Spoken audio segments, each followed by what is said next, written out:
नमस्कार. तर इंद्रायणी या मालिकेच्या आजच्या भागात आपण पाहणार आहोत की इंदू घर सोडून निघालेली असते. तर मोठ्या बाईसुद्धा इंदूसोबत जाण्याचा हट्ट करत असतात. तेव्हा इंदू मोठ्या बाईंची समजूत काढत त्यांना म्हणते की अहो मोठ्या बाई, तुमच्याशिवाय या घराचं काय होईल. यावर मोठ्या बाई म्हणतात की आता जे तुझं घर ना तेच माझं घर. तेव्हा इंदू खूप इमोशनल होते आणि म्हणते की अहो मोठ्या बाई, असं नका करू. व्यंकू महाराज, शकुंतला काकी, नारायणीताई एकटे पडतील हो. यावर मोठ्या बाई इंदूला म्हणतात की या सगळ्यांना माझ्यापेक्षा तुझी जास्त गरज आहे. तेव्हा इंदू मोठ्या बाईंना म्हणते की मी नाही थांबू शकणार. पण यावर मोठ्या बाई म्हणतात की ठीक आहे, नको थांबूस, पण मी तुझ्याबरोबर येईन. आता हे ऐकून इंदू मोठ्या बाईंना म्हणायला लागते की तुम्हाला माझी शपथ आहे मोठ्या बाई. तेव्हा मोठ्या बाईसुद्धा इंदूला शपथ घालतात.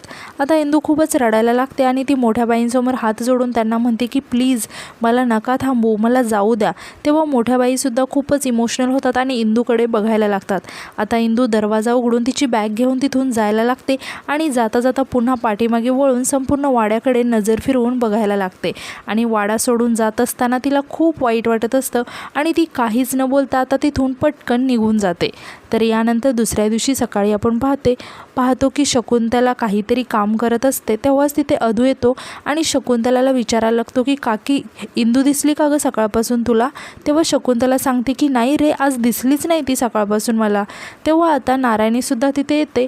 तेव्हा नारायणीला बघून अदू तिलासुद्धा विचारायला लागतो की नारायणीताई, इंदू दिसली का गं तुला कुठे. तेव्हा नारायणी सांगते की नाही आणि म्हणते की अरे रोज सकाळी सर्वात आधी किचनमध्ये इंदूच येते, पण आज आलीच नाही ती. आता हे ऐकून अदू खूप टेन्शनमध्ये येतो. आता शकुंतला अदूला म्हणते की अदू एक काम कर, जरा जाऊन मोठ्या बाईंना विचार ना.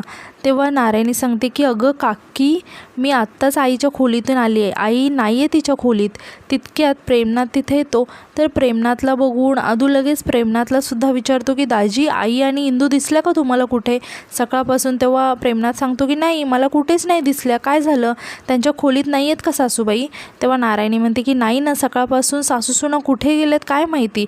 आता व्यंकू महाराजसुद्धा तिथे येतात आणि व्यंकू महाराजांना बघताच अदू त्यांना पण विचारायला लागतो की काका, तू आईला आणि इंदूला कुठे पाहिलं आहे का. कुठे गेल्यात ते कुणालाच माहिती नाही आहे सकाळपासून. त्या दोघी कुठे गेल्यात हे मला पण नाही माहिती. असं म्हणून अदू आता खूपच हायपर झालेला असतो. तेव्हा हे बघून व्यंकू महाराज अदूला समजावत म्हणतात की अरे ठीक आहे, गेले असतील कुठेतरी, तू फोन करून बघ ना एकदा इंदूला. तेव्हा अदू म्हणतो की अरे तिचा फोनही लागत नाही आहे. तेव्हा आता प्रेमनाथ म्हणतो की थांबा, मी सासूबाईंना फोन करून बघतो. असं म्हणून तो लगेचच मोठ्या बाईंना फोन करायला लागतो. तर मोठ्या बाईंचा फोन घरातच असतो आणि आता फोनचा आवाज ऐकून सर्वजण इकडे तिकडे बघायला लागतात. तेव्हा नारायणी म्हणते की अरे फोन तर घरातच आहे. तेव्हा हे बघून सगळे खूप टेन्शनमध्ये येतात. आता प्रेमनाथ म्हणतो की फोन तर घरातच आहे, मग सासूबाई कुठे गेल्या. आणि म्हणतो की मला तर खूप टेन्शन यायला लागले. त्या पोपटरावची पोरगी ती श्रीकला बाहेर आहे, तिने काहीतरी. तेव्हा आता व्यंकू महाराज प्रेमनाथला थांबवत म्हणतात की जावई बापू, तुम्ही काही काळजी करू नका. हे बघा, आता ती या दोघींना काही करू शकणार नाही. तेव्हा शकुंतलासुद्धा सर्वांना समजावत म्हणते की आणि इंदूचीसुद्धा काही काळजी करू नका, मोठ्या बाई असतील ना तिच्यासोबत. यावर व्यंकू महाराज म्हणतात की अगदी बरोबर आहे, टेन्शन घेऊ नका, असतील ते इथेच कुठेतरी. तर यानंतर आपण पाहतो की पप्या गावातल्या एका माणसासोबत बोलत असतो. तेव्हाच आता तिथे अदू येतो आणि घाईघाईत पप्याला विचारायला लागतो की पप्या, अरे इंदूला पाहिलंस का कुठे. तेव्हा पप्या अदूला चिडवायला लागतो आणि म्हणतो की नाही. आता अदू हे ऐकून पप्यावरती खूप चिडतो आणि रागातच पप्यावरती ओरडत म्हणतो की पप्या, अरे मी मस्करी करत नाही आहे, मी सिरियसली बोलतोय, खूप सिरियस मॅटर आहे हा, तू काय चिडवत बसलायस. आणि इंदू मला सकाळपासून कुठेच नाही दिसली आणि फोन पण लागत नाही आहे तिचा. तेव्हा पप्या म्हणतो की अरे मग मोठ्या बाईंना विचार. तेव्हा अदू सांगतो की अरे आई आणि इंदू दोघीही नाही दिसल्या मला सकाळपासून. तेव्हा पप्या आता अदूला सॉरी म्हणायला लागतो. तेव्हा अदू म्हणतो की आता सॉरी नको म्हणू, चल पटकन इंदूला शोधायला आपण जाऊया पोलीस स्टेशनमध्ये, कंप्लेंट करूया जाऊन. तेव्हा आता पप्या अदूला समजावत म्हणतो की अरे 24 तास तरी होऊ दे, 24 तास उलटले की मिसिंग कंप्लेंट देऊयात. असतील इथेच कुठेतरी, काहीतरी काम असेल महत्त्वाचं म्हणून गेले असतील. आणि मी लगेच आपल्या कार्यकर्त्यांना पण फोन करून कळवतो, कुठे दिसल्या तर फोन करून कळवा मला, असं म्हणून. आता इकडे अदू खूप घाबरलेला असतो आणि तो म्हणतो की पप्या, अरे इंदूला आणि आईला काहीतरी. तेव्हा पप्या म्हणतो की अरे असं निगेटिव्ह बोलू नकोस, आपल्या इंदूला काही नाही होणार आणि मोठ्या बाईंनासुद्धा काही होऊ शकत नाही, त्यामुळे तू काळजी करू नकोस, घरी जा, मी बघतो काय ते. तेव्हा अदू आता तिथून लगेच निघून जातो. तर यानंतर दुसरीकडे आपण पाहतो की श्रीकला अंगावरती शाल पांघरून विठूच्या वाडीत आलेली असते आणि ती त्या विठूच्या वाडीतील नेहमीच्या चहाच्या टपरीपाशी येते. तर त्या टपरीपाशी महाले मास्तर चहा पीत बसलेले असतात. आता समोर महाले मास्तरांना बघता श्रीकला खूप घाबरते आणि पटकन त्या शॉलने तिचा चेहरा कव्हर करते आणि लंगडत लंगडत चहाच्या त्या टपरीजवळ येते आणि त्या चहावाल्या दादांना म्हणते की दादा थोडासा चहा पाहिजे होता आणि विचारायला लागते की त्या इंद्रायणी दिग्रसकर कुठे राहतात हो, मला त्यांना भेटायची खूप इच्छा आहे. म्हणजे ती आवाज बदलून बोलत असते आणि म्हणत असते की मी खूप लांबून आले हो, आमच्या इकडे एकादशीचं खूप छान कीर्तन सेवा केली होती त्यांनी, तेव्हापासून मी खूप मानते बघा त्या बाईला. आता हे सगळं महाले मास्तर ऐकत असतात. तर इकडे श्रीकला त्या चहावाल्या दादांना विचारते की कुठे राहतात तर जरा मला सांगाल का. आता हे सगळं ऐकून महाले मास्तर खूप इमोशनल झालेले असतात आणि ते म्हणतात की ते आता कुणालाच माहिती नाही आहे. तेव्हा श्रीकला महाले मास्तरांना विचारते की म्हणजे. तेव्हा महाले मास्तर म्हणतात की म्हणजे इंदू आता या गावात राहत नाही. तेव्हा श्रीकला म्हणते की म्हणजे कुठे बाहेर राहतात का. तेव्हा महाले मास्तर सांगतात की कुठे राहतात, कधी गेल्या, कुणालाच माहिती नाही.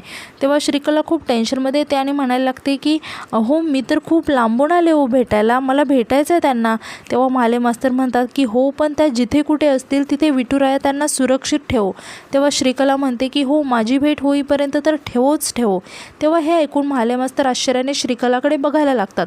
तेव्हा श्रीकला आता तिथून पटकन निघून जाते आणि एका घराच्या आड लपून पुन्हा ती महाले मास्तरांकडे बघायला लागते आणि मनातच म्हणते की ती इंद्रायणी या जगाच्या पाठीवर कुठेही असो पण ही श्रीकला तिला अशी तशी सोडणार नाही.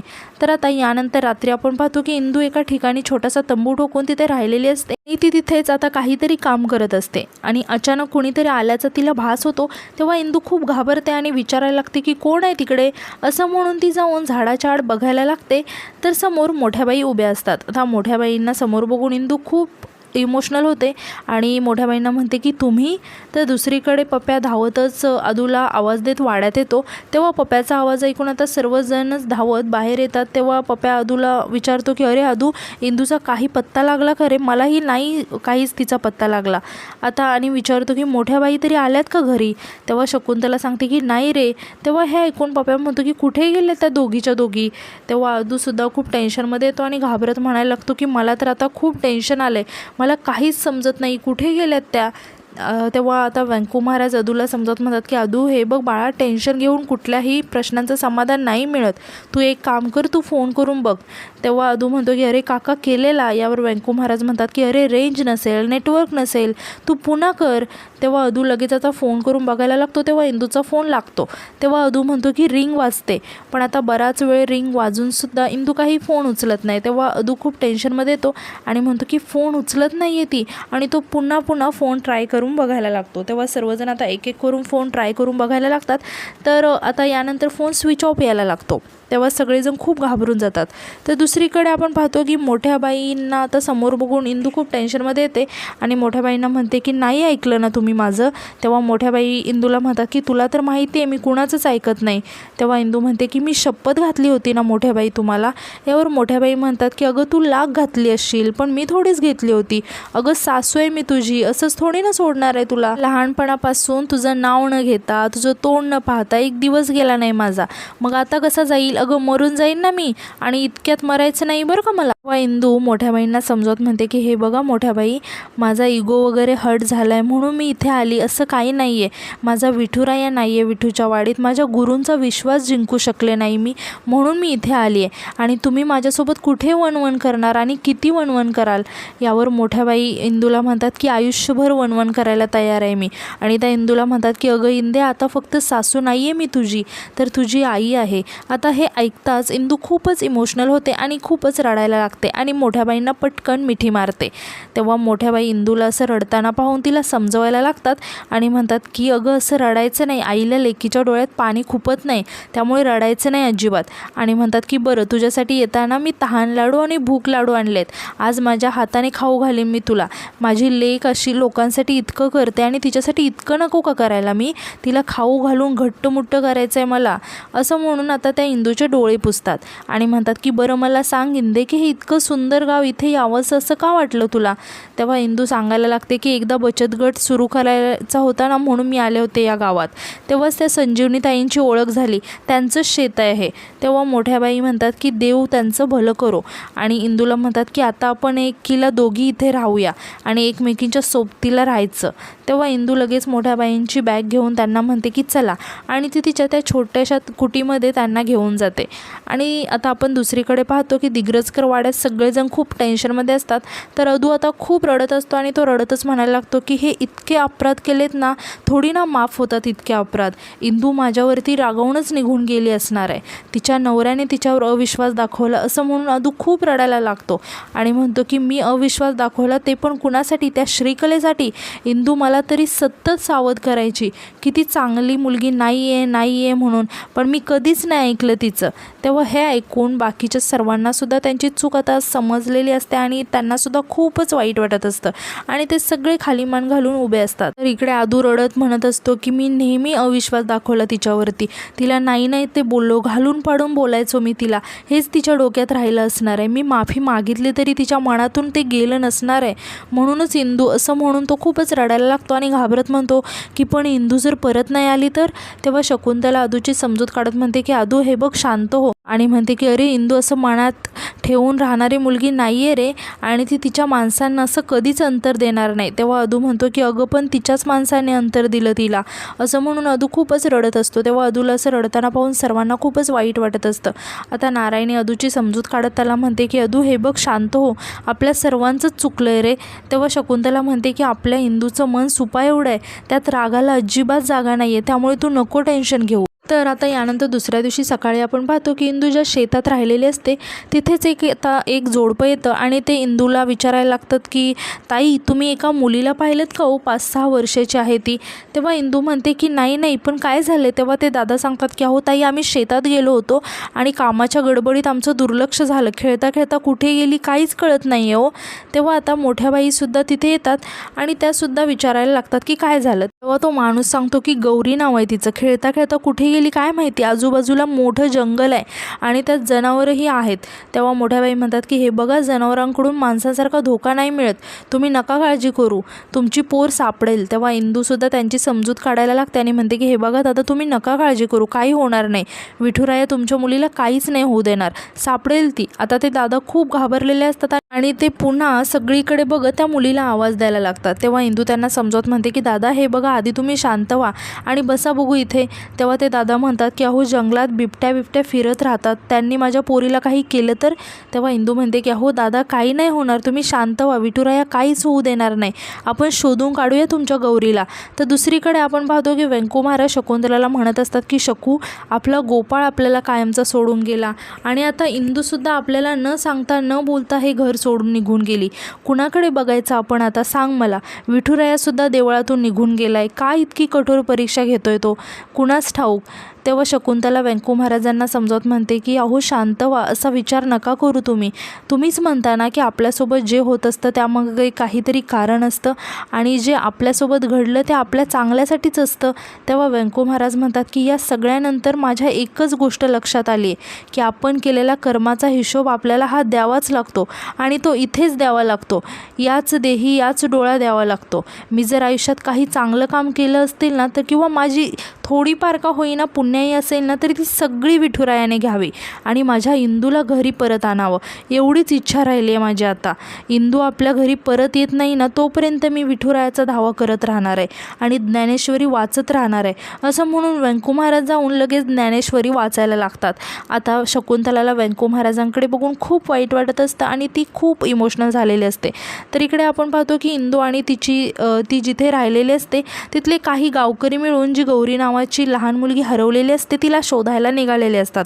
आता इंदू त्यांना सांगते की हे बघा जंगलात मोठी जनावर आहेत पण घाबरायचं नाही, मोठ्याने बोलत राहायचं आणि समोर जनावर दिसलं तर पळायचं नाही, तुम्ही पळाला तर तो तुमचा पाठलाग करेल, डोळ्यात डोळे घालून शांत बघायचं, पाठ न दाखवता मागं सरकायचं, हात वर करा काट्यावर करा पण स्वतःला उंच दाखवण्याचा प्रयत्न करा आणि लक्षात घ्या कुठलाही जखमी प्राणी दिसला तर अजिबात जवळ नाही जायचं, आपण इथले पाहुणे आहोत आणि ते राजा आहेत, असं म्हणून म्हणून इंदू कुठे कुणी जायचं आहे हे सर्वांना समजावून सांगायला लागते. यानंतर इंदूने सांगितल्याप्रमाणे सर्वजण आता वेगवेगळ्या दिशेने जंगलामध्ये जातात. आता सर्वजण जंगलामध्ये गौरीला शोधायला लागतात आणि तिला मोठ्याने आवाज द्यायला लागतात. तर इंदूसुद्धा इकडे गौरीला आवाज देत असते. तेव्हाच तिला गौरीचा आवाज यायला लागतो. गौरी एका झुडपाआड बसलेली असते आणि ती खूपच रडत असते. तेव्हा इंदू घाबरून तिच्याकडे बघायला लागते आणि आजचा एपिसोड इथेच संपतो. आणि उद्याच्या एपिसोडमध्ये आपण असं पाहणार आहोत की अदू विठुरायासमोर उभा राहून खूप रडत असतो आणि विठुरायाला म्हणत असतो की विठुराया, मी तुझ्यासमोर कधीच काहीच नाही मागितलं, पण माझ्या इंदूला मला परत दे. तर यानंतर दुसरीकडे आपण पाहतो की व्यंकू महाराज त्याच जंगलात आलेले असतात जिथे गौरी नावाची ती लहान मुलगी हरवलेली असते. तर तिथेच एक ती लहान मुलगी एका झाडापाशी खेळत असते. तेव्हा व्यंकू महाराज तिला आवाज देतात आणि म्हणतात की अगं ए मुली. तेव्हा ती मुलगी पाठी वळून बघते तर ती मुलगी दुसरी तिसरी कोणी नसून आपली छोटी इंदू असते. आता छोट्या इंदूला समोर बघताच व्यंकू महाराज खूप शॉक होतात आणि तिच्याकडे बघायला लागतात आणि ते खूप इमोशनलसुद्धा होतात आणि म्हणतात की इंदू तू. तर व्यंकू महाराजांना त्यांना कोणीतरी आवाज दिल्याचा आता भास होतो आणि ते लगेच पाठी वळून बघायला लागतात. तर इकडे आपली मोठी इंदू उभी असते आणि ती खूप आश्चर्याने व्यंकू महाराजांकडे बघत असते. तर व्यंकू महाराजसुद्धा तिच्याकडे बघत असतात आणि आजचा एपिसोड इथेच संपतो. तर आपली छोटी इंदू आता पुन्हा मालिकेत परतली आहे. तर तुम्हाला तिला पुन्हा बघायला आवडेल का हे कमेंटमध्ये नक्की सांगा आणि उद्याच्या नवीन एपिसोडसाठी आपल्या चॅनलला सबस्क्राईब करायला विसरू नका. धन्यवाद.